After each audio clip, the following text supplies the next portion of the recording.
So I would like to welcome you to Voices from Our Community podcast edition. Last year we had to cancel our anticipated Voices from Our Community with Dr. Leigh Schrader and Brad Adams from the Fayette Regional Humane Society, and we've asked them to come back, and we're relaunching Voices from Our Community as a podcast. So today I would like to introduce Dr. Schrader and Brad Adams, and they're going to talk to you a little bit about their passion for Fayette Regional Humane Society, how they came to Washington Courthouse, Fayette County area, and what their work means to them. As always, Voices from Our Community is about big ideas from our small town and why we love to live here. So, Leigh and Brad. Thank you. Thank you, Sarah. I'm Leigh Schrader, and I'm here with Brad Adams. I'm going to start by telling you a little bit about how I got to Fayette County and how I got involved with the Fayette Regional Humane Society. So my husband and I had worked in New York City. We're both veterinarians. We worked in New Jersey, and then my husband was offered a job at Ohio State University teaching in the veterinary school. And I was offered a job in Cincinnati, and we looked at the map and said, that looks like it's halfway between, and we ended up in Washington Courthouse. We didn't know anybody here. He's from Iowa, I'm from Wisconsin. And so we were living our lives here about 2 years, and I walked into Kroger and saw a table that said Fayette County Humane Society selling baked goods for a bake sale. And I thought, well, I'm a veterinarian. Maybe I can help them. I don't really know very many people in this town. And that's how I got involved. And that was in about 1988. And in the time, in the past, what would that be, 32 years, I've pretty much done everything at the Humane Society, from being on the board to holding every position, and now I'm the executive director. So I retired from veterinary practice 2 years ago, and I'm at the Humane Society full-time now, as opposed to what I was doing before. And what I found, and it's probably pretty obvious since I've been there for 32 years, so what I found is that this is my passion. Seeing animals given a second chance, seeing them get better emotionally and physically, seeing them able to go to a home where they're going to be loved and cared for, seeing us stopping animal cruelty to give animals a second chance is really an amazing experience that happens with us almost every day. And so what I found also is that Fayette County has been very, very good to us. When I first started with the Humane Society, and this was about even 10 years before Brad was with us, we didn't have anything. We had a part-time humane agent who was also the dog warden. We had half a phone at the dog shelter, and that's all. There was no building, there were no programs. We didn't have any money, and we didn't know how to raise money except perhaps by a bake sale. This has been a long walk to get us where we are now. In the 90s, we started thinking that maybe we should add some programs. Maybe we should help some animals in need. We really didn't know how. We started having animals living in people's basements and garages. Monica Draves was one of my colleagues in this, and she had cats in her garage. And I would go over there and I would vaccinate them.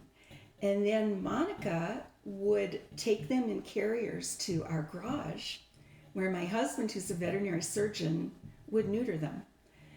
I would load up the females and I would take them in my car to my clinic where they would spay them. And we probably found homes for 40, 50, 60 animals a year. We really didn't know how to do any better until we started to get some more information about how to be a successful shelter. And sheltering has really changed in the past few decades. Many more animals are being saved and given second chances. And so through the 90s, we made a couple steps forward. It was all pretty slow. And then Brad Adams joined us in 1990 because he had an idea that he wanted to help too. Brad? Yeah. Well, it was actually 1999, and just as a regular child, they dream about the type of career they want to get into, and first, I was thinking, veterinarian, and then maybe a law enforcement officer that protects humans, and those things change as you get older. And I remember, I was just 13 years old, just the all-American boy riding his bicycle through an apartment complex, and I saw a lady in a white pickup truck. It didn't have any signage on it or anything at that time, and I saw where she was trying to load up a dog, and the dog looked very sick and hairless. Maybe it had mange, and you could see its ribs, and I rode my bicycle over to that lady, then was Humane agent Christina Oliver, and I asked who she was, and she introduced herself, and that she was with the then Fayette County Humane Society. And still at that time, in the late 90s, Dr. Schrader, a lot of us didn't know what a humane society was. We've heard of it, we didn't know what it was, and let alone the title of the humane agent. And I asked her, well, what does a humane agent do? And she talked about how humane agents enforce animal cruelty laws and are, in fact, law enforcement. And she was there at that time removing a dog that was neglected, and I actually helped her load that dog up.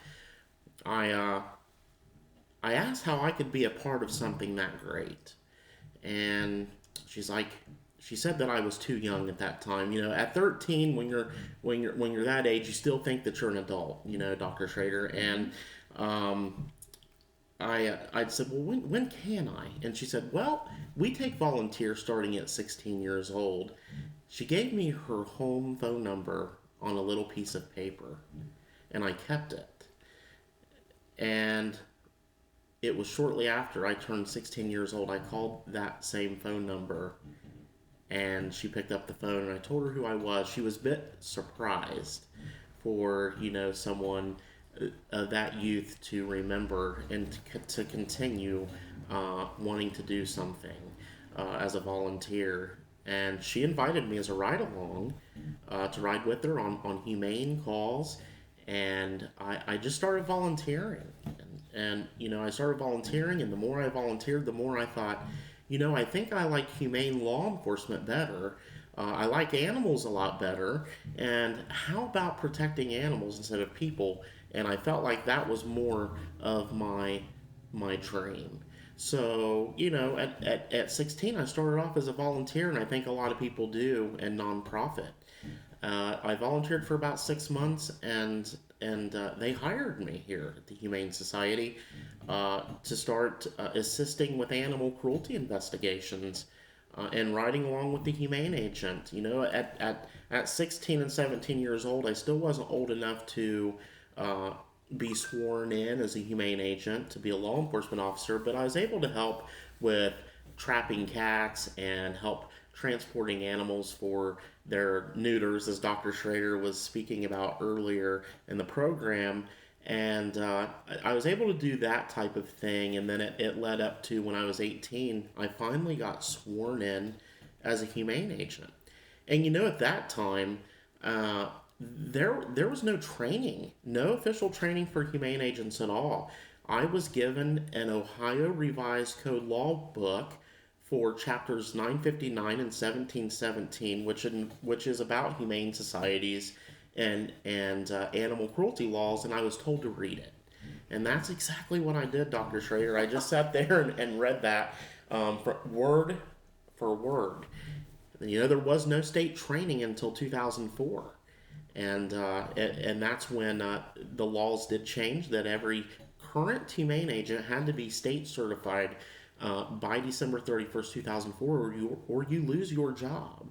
And since then, I just stayed with it. I did, leave the Humane Society for a short period and explored another type of career opportunity as a 911 dispatcher at the Greenfield Police Department, also part-time animal control. And, it was just back in 2013, I received a text message and to ask me to come back to Fayette County as a humane agent, and I was so excited to accept that offer, and I'm still here, and I love it. I also do the outreach here at the Humane Society, which helps bring our organization out to the community and to market what we do and how we help animals. Our goal is to my goal was to help light up the Humane Society for everyone to see and to know exactly what we do. And I'm still here, and I just, I couldn't be more blessed to be able to still live my dream and wake up to my passion every day. Absolutely. I think most of us who work at the Humane Society feel that way. I've had some of our employees say, I don't like to take a day off because I want to be sure the animals are okay. But, I think, Brad, you'd agree that animal sheltering has changed a lot in the past couple decades. So yeah, I mean, back in '99 and 2000, I think we were probably doing 50 adoptions, maybe, as mainly cats, and I think people were still grabbing animals out of alleys and off the streets. Instead of looking at animal shelters where animals were already spayed or neutered and had vaccines, and as the marketing of the importance to help and save animals in animal shelters have grown over the years, so has our adoptions. I mean, now, in a couple decades, we're now hitting 1,400 adoptions per year. yes, and it used to be that animal shelters were kind of dark, depressing places. The euthanasia rates were quite high because people didn't go to animal shelters to adopt animals. And gradually, some of the great leaders in the national movement started coming out with new recommendations and new policies. We started learning how to do things. We started to learn how to get our animals adopted, how to raise money. We added programs. We learned to write grants. And so now we are in an office building that we have adapted to be an animal shelter, although it's not perfect. And we have added many, many programs. And thanks to the people in Fayette County and the surrounding counties, we have the support to do what we need to do. So about 3-4 years ago, we noticed that some of the counties around us did not seem to have the resources that we did. And that is thanks to the support of this community. We were getting many, many calls from other counties. And at that point, we decided that animals don't know where they live. They don't know what county they live in or what their zip code is. They only know that they need help. So we have expanded our service area to include Clinton, Highland, and Ross County. We have a contract with Ross County to do their humane law enforcement, and that's what Brad and his deputy Johnny do. So they do that in Fayette and in Ross County. And we help animals from all over the area. This year we will have done over 2,000 spays and neuters, and we do that in our own surgical suite. We will have adopted, I think by the end of next year, about 1,500 animals. We have programs to take puppies and kittens and spay and neuter the mom. We have education programs. We offer the community many, many options. One of our favorites is our trap, neuter, return program. You may have noticed that stray cats here are not quite as much of a problem as they used to be. And what used to happen with stray cats is that they would be trapped and euthanized, which was terrible for the people that did it. And most people don't want that to happen to the cats. And you know that there is a bit of history on that TNR for Yes. the Humane Society, because, like you said, there was no population control type of programs at that time. And I remember actually when TNR was becoming a popular program in the United States, beginning somewhere out in the East Coast. We received a VHS video Yes. at the Humane Society. It's 20 minutes long, talking about TNR, and I took that home and watched it. And I remember at a board meeting in October of 2000, that program was talked about, and that's when we first implemented that here in Fayette County. And Right. just to see it grow from, we were probably doing, 15, 20, maybe 30 TNR cats 20 years ago to now 500 and over. Right. And what we actually found, this is very interesting, is that if you target groups of cats and you actually get 80% of the cats in a group spayed or neutered, that will stabilize the population. And when you're doing 15 cats, of course, that doesn't work.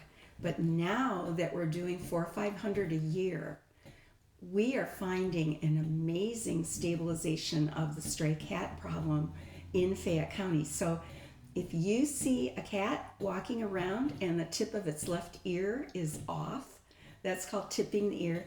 That cat is spayed or neutered and vaccinated for rabies. And they are stray and feral cats. The interesting thing is that if you take a cat that is not very socialized, that is feral, and you bring them into the Humane Society, they have about a 5% chance of getting out alive. Cats get very, very stressed. They don't eat. They sit in the corner. They don't get adopted. And so the best and most humane way to control the stray cat population is through trap, neuter, return. And we do all of these cats in our own surgical facility. We have a tremendous staff that does all of this. And we think we are making a huge difference in the lives of cats, in the lives of dogs. We do lots and lots of spays and neuters on dogs. We spay and neuter the dogs in the dog shelter. We sometimes help other shelters in the area with spay and neuter. And so, did you have anything to add, Brad, on that? I was going to talk about the building. Oh no, I don't have anything else. But that sounds like something would be great for other people to hear about. Yeah. We are in an office building, and for animals, you need specific surfaces that are washable, specific HVAC and ventilation. I guess that's part of the V in HVAC. There are special requirements for animals in buildings for them to remain healthy. So about 3 years ago, we decided that we needed a shelter that was built for animals. The City of Washington Courthouse very generously gave us a 99-year lease on 3 acres out near the YMCA. And we are working on and planning on breaking ground this spring. It's going to be about a 5,000 square foot shelter, and it will be an amazing addition to Fayette County. I think every Fayette Countian can be immensely proud of this shelter. It is going to be the center of animal welfare in Southern Ohio. People will come here from all over the area to adopt, for spay neuter, to come and visit the animals, for educational programs. As an aside, I'll tell you that even now, we get adopters from all over the eastern United States. We have adopters. We had an adopter drive from New York a couple weeks ago to pick up a puppy. Fayette County, with our shelter, will be a very happy place to come to get an animal or have an animal taken care of, adopt an animal, and I think Fayette County will be able to be very proud of that building. Thank you, everyone.